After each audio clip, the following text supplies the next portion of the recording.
بھارت جو ہے وہ اپنے وفد بھیجا پوری دنیا کے اندر یا امپورٹنٹ کنٹریز کے اندر، تو پاکستان نے بھی یہ فیصلہ کیا ہے اور بلاول بھٹو زرداری صاحب کی قیادت میں ایک وفد پوری دنیا کے اندر اہم ممالک کے اندر جا کر پاکستان کے موقف کے حوالے سے بات کرے گا۔ لیکن اس تمام تر صورتحال کے اندر ہم نے ایک چیز تو بڑی ڈیٹیل ڈسکس کر لی ہوئی کہ انہوں نے رافیل کھوئے، معاشی ان کو نقصان ہوا، ایئر سپیس پاکستان کی بند ہوئی تو ان کو نقصان ہوا، پھر وہ ایک جو پوری دنیا کے اندر وہ بتاتے تھے، خاص طور پر اس خطے کے اندر جو وہ بتاتے تھے کہ ہمارے پاس یہ ٹیکنالوجی آ گئی ہے، یہ جہاز آ گئے ہیں، ہم اس خطے کے اندر اپنے پڑوسیوں سے زیادہ آگے ہیں، سپر پاور ہیں، چائنا کا مقابلہ کرنے کے لیے عسکری طور پر تیار ہو گئے ہیں۔ ایک تو وہ انہوں نے برہم بھی کھو دیا ہے، اس کے علاوہ مزید ان کو کیا نقصانات ہوئے ہیں یہ ذرا جان لیتے ہیں۔ پی جے میر صاحب، ایک تو جو ہم اس پروگرام کے پلیٹ فارم سے ڈسکس کرتے رہے کہ پاکستان کو بھی ایک وفد مرتب دینا چاہیے، وہ پاکستان نے جو ہے وہ فیصلہ کر لیا ہے، وہ جائے گا۔ دوسرا، آپ کو کیا لگتا ہے کہ سب سے زیادہ بھارت کا اس تمام تر صورتحال کے اندر نقصان کیا ہوا ہے؟ بھارت کا بیسک جو نقصان ہے، اس نے اپنی جو اس کی عزت تھی زمین پہ گاڑ دی۔ ہیومن رائٹس آرگنائزیشنز کے آگے تو بالکل زیرو ہو گیا۔ اگر آپ کو یاد ہو 2018 میں جنیوا میں سینیٹر رحمان ملک نے جا کے چیئرمین کو بتایا ہیومن رائٹس کے کہ دیکھو یہ ہندوستان کر رہا ہے، اور انہوں نے بڑی گارنٹیز دی تھیں، بڑا پرومس کیا تھا کہ بالکل ہم اس کو کریں گے اور اس کو ٹھیک کر دیں گے۔ نہیں ہوا۔ اب مصیبت یہ ہے کہ جب آپ نے ابھی سارا کہا ہے کہ یہ جو لوگ جا رہے ہیں، اس کے اندر یہ اچھی چیز ہے، اس میں کوئی دو رائے نہیں، لیکن اس کے اندر آپ کے ساتھ کشمیری لیڈرشپ بھی ہونی چاہیے۔ Kashmiri leadership must go with this delegation, اور وہ بھی اپنا کیس ایکسپلین کریں۔ یہ ایک تھرڈ پارٹی کر رہی ہے، Pakistan is a third party, India is a third party, Kashmiris from occupied Kashmir and from Azad Kashmir, یہ ان کو میں سمجھتا ہوں کہ ہمیشہ ان کو جانا چاہیے۔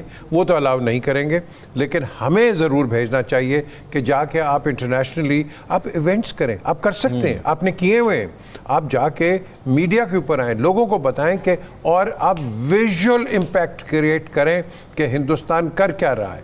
کیونکہ جب تک آپ دیکھو ہٹ نہیں یورپ کے اندر ایک چھوٹی سی بچی غائب، وہ مس پلیس ہو گئی تھی کہ چلی گئی ٹرین کے اندر، پورے یورپ ہل گیا کہ بچی کو ڈھونڈو، ایک بچی۔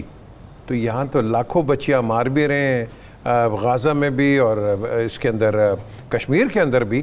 تو میں سمجھتا ہوں کہ ہمیں اپنے کیس کو بڑا اسٹرانگلی پریزنٹ کرنا چاہیے۔ ایک دوسرا یہ ہے کہ آپ کے پاس وہ لوگ ہونے چاہیے جو ڈیلیگیشن میں جائیں، جو کہ ایک دوسرے کے ان کے اپنے کاؤنٹر پارٹس کے ساتھ اپنا موقف بیان کر سکیں۔ مجھے یاد ہے کہ 98 میں جب نواز شریف ادھر آئے تھے London after the bomb explosion, metropole hotel کے اندر کچھ ممبرز آئے تھے ڈیلیگیشن اس کے میڈیا کے، اور ان کے ساتھ ایک دو وزیر تھے، خدا کی قسم ان کو بات کرنے کی تمیز نہیں تھی۔ ہمیں چاہیے وہ لوگ جو کہ آ کے پاکستان کا کیس ایکسپلین کریں، اور ہمیں وہ لوگ چاہیے کہ جب ہم ایکسپلین کریں تاکہ لوگ نوٹس کریں کہ ہمارے ساتھ ہو کیا رہا ہے۔ تو ذوق یہ چیز ہے، باقی یہ اچھی چیز ہے، ایک اچھی ایکسرسائز ہے کہ لوگ جا رہے ہیں پاکستان کو کر رہے ہیں۔ آپ کو یاد ہے کہ آپ ہی کے شو کے اندر کئی دفعہ پہلے میں نے کہا تھا کہ یہ کرو، میں تو کہا تھا فارن سیکرٹریز کو بھی لے کے جاؤ، اس کے اندر فارن سیکرٹریز کو بھی لے کے جاؤ۔ پولیٹیکل پارٹیز آتی ہیں جاتی ہیں، روٹیشن ہوتی رہتی ہے، ایکسپرٹس کو رکھو ساتھ، ہمیشہ ڈپلومیٹک ایکسپرٹس جو کہ اس کیس پہ رہے ہیں۔ ٹھیک، اچھا نجم ثاقب صاحب، مجھے لگتا ہے بہت بری طرح ایکسپوز ہوا بھارت اس تمام تر صورتحال کے اندر، وہ ڈیٹیلز میں ہم پہلے ڈسکس کر چکے ہیں۔ آپ کو کیا لگتا ہے کہ اب اس جو وہ ایکسپوز ہوا ہے، اس کو اوور کم کرنے کے لیے جو سب سے بڑا سوال اس وقت پوچھا جاتا ہے، یا جو باہر لوگ بھی پوچھتے ہیں کہ جنگ کیا دوبارہ ہوگی، کیا بھارت دوبارہ حملہ کرے گا؟ تو آپ کو لگتا ہے کہ اگر وہ ایکسپوز ہوا ہے تو وہ کچھ ایسا کر سکتا ہے؟ دیکھیں، اس کا جواب میں دیتا ہوں۔ سب سے پہلے تو مجھے یہ چیک کرنا ہے کہ میں جو پوائنٹ لکھے ہوئے میں نے یہ آپ کو اور پی جے میر صاحب کو دے کون رہا ہے؟ یہ چکر ثاقب بشیر صاحب دیکھیے، یہ نہیں یہ غلط بات ہے، یہ مجھے لگتا ہے کہ کیمرہ کوئی اور بھی جگہ پہ فٹ کیا ہوا ہے آپ نے۔ دیکھیں، میں نے لکھے ہیں 5 پوائنٹ کہ ہندوستان نے یہ کھویا، اور 2 پوائنٹس لکھے ہیں کہ ہندوستان نے یہ پایا۔ یہ جو آپ کا ٹکر چل رہا ہے نا، یہ جو آپ کا ٹیگ لائن چل رہی ہے، سب سے پہلے عسکری طاقت کا جو اس کو گھمنڈ تھا، اور جو ٹیکنالوجی میں اس کی ایڈوانسمنٹ تھی وہ ساری ایکسپوز ہوئی دنیا کے سامنے، جنوبی ایشیا میں نہیں، دنیا کے سامنے۔ دوسرے نمبر پہ ہندوستان نے اپنے عوام کا اعتماد اور اعتبار کھو دیا۔ تیسرا، جگ ہسائی ہوئی، امبیرسمنٹ ہوئی، اور تصویراتی طور پہ اسٹریٹجیکلی ہندوستان جو ہے وہ کمزور پڑا۔ چوتھا، اربوں ڈالرز کا نقصان کرا دیا اس نے اپنی معیشت کا۔ اب یہ جو جہاز وہاز گرے ہیں، یا وہ جو آپ کی ایئر بیس جو ہے وہ اڑ گئی ہے، اور یہ جو چیک پوسٹیں اڑ گئی ہیں، اور یہ جو بریگیڈ ہیڈ کوارٹرز اڑ گئے ہیں، اربوں ڈالرز کا اس نے نقصان کروایا۔ اور آخری کہ وہ جو جنوبی ایشیا میں تھا کہ چائنا کا یہ ہم پلہ ملک ہے اور پاکستان پہ روب جما سکتا ہے، پاکستان پہ جو دھاک اس کی وہ تھی، جو اس کے تئیں دھاک تھی، اس کو دھکا لگا ہے۔ یہ ہیں 5 نقصانات جو اس کو اس سندور لگانے میں، اور مسئلہ یہ ہوا کہ سندور تو انہوں نے لگایا لیکن سہاگن نہیں بن سکے، یہ مسئلہ ہوا۔ اب آتے ہیں 2 چیزیں وہ کون سی ہیں جو کہ اس جنگ نے ان کو دی، انہوں نے کیا پایا؟ نمبر 1، ان کو اویئرنیس آئی، ان کو پتہ لگا کہ ملیٹریلی اسٹریٹجیکلی وہ اتنے اسٹرانگ نہیں ہیں جتنے وہ اپنے آپ کو سمجھتے تھے۔ یہ ان کو اویئرنیس کا ملنا جو ہے وہ ان کے حق میں جاتا ہے۔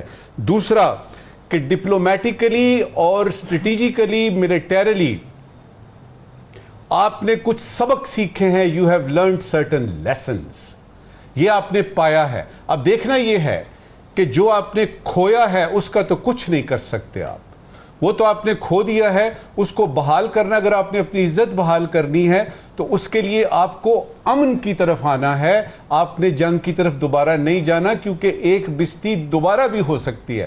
دوسری بات، جو آپ نے سیکھا ہے، جو آپ نے لیسن لرن کیے ہیں، دیکھیے یہ جو ہم کرتے ہیں نا ہمارے وہ، یعنی جہاں پہ بھی کچھ لوگ کہتے ہیں جی ہم نے یہاں سے سیکھا، شکست سے سیکھا، پتہ نہیں لرن کیا کیا کیا، یہ پہلا سٹیپ ہے۔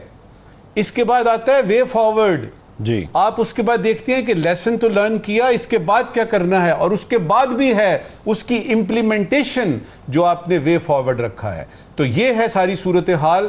میرے خیال میں ہندوستان نے کافی کچھ کھو دیا ہے، لیکن اچھی بات یہ ہوئی ہے، وہ کہتے ہیں نا کہ وہ سلور لائننگ جو ہوتی ہے، every cloud has a silver lining, تو اس کو اویئرنیس ملی ہے اور اس کو کچھ لیسنز لرن کیے ہیں۔ دیکھتے ہیں کہ وہ ان لیسنز کو کس طرح لرن کر کے اپنے لیے وے فارورڈ بناتا ہے۔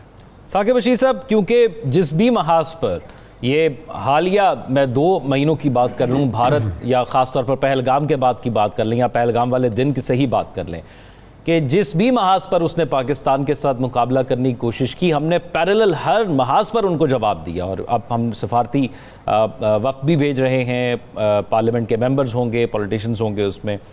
تو اب اس صورتحال کے اندر بھارت کیا کچھ کر سکتا ہے مزید، جس کے لیے ہمیں تیار رہنا چاہیے، یا ہمیں اس پر زیادہ فوکسڈ کرنا چاہیے؟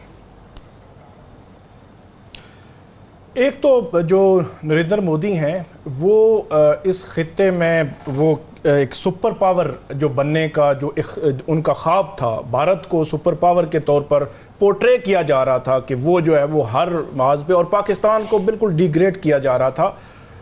مودی میں یہ سمجھتا ہوں کہ پچھلے ان کا 3را ٹرم جا رہا ہے، تقریباً 10-11 میں معذرت کے ساتھ ایک لائن تھی وہ نریندر مودی نے ہی کہی تھی نا کہ پاکستان از ناٹ ریلیونٹ، سال پہلے ہی۔